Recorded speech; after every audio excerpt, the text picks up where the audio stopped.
નમસ્કાર મિત્રો, આજે તાલાળા તાલુકા પંચાયતની અંદર પ્રમુખ અને ઉપપ્રમુખની વરણી કરવાની તારીખ હતી ત્યારે આમ આદમી પાર્ટીના તાલાળાની અંદર 7 જીતેલા ઉમેદવારો ઉપર મને ગર્વ છે, કારણ કે જ્યારથી જીતા ત્યારથી ઘણી બધી વાતો, ઘણી બધી અફવાઓ, ભાજપ ઘણા બધા પ્રલોભનો અને ચર્ચાઓ કરતી હતી, પરંતુ આજે 7 સભ્યો આજે ચૂંટણીના દિવસે પણ આમ આદમી પાર્ટી સાથે ઊભા છે।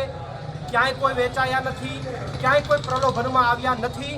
આ આમ આદમી પાર્ટીની સૌથી મોટી જીત છે, જનતાના વિશ્વાસની સૌથી મોટી જીત છે। તાલાળા તાલુકા પંચાયતની અંદર કમનસીબે તાલુકા પંચાયતના પ્રમુખ પદે બીજેપી બેઠી છે અને બીજેપી બેઠી છે એનું માત્ર ને માત્ર કોઈ કારણ હોય તો કોંગ્રેસ છે।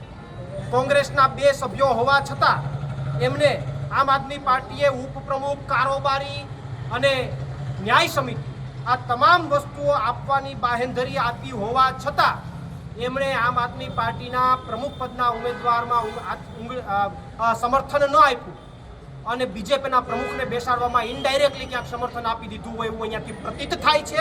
અને એટલા માટે આખા તાલાળા અને સમગ્ર ગુજરાતની અંદર અહીંયાથી એક મેસેજ પ્રસ્થાપિત થાય છે, પ્રસ્થાપિત નહીં સાબિત થાય છે કે કોંગ્રેસ ભાજપ સાથે જોડાયેલી છે।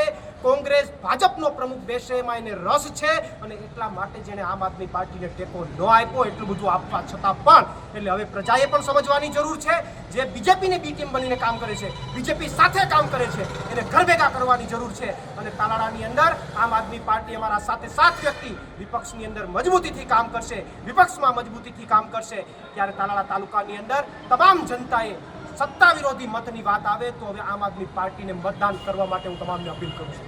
આભાર આપનો પ્રવીણ રામ, પ્રદેશ ફ્રન્ટલ અધ્યક્ષ, આમ આદમી પાર્ટી। ભારત માતા કી જય।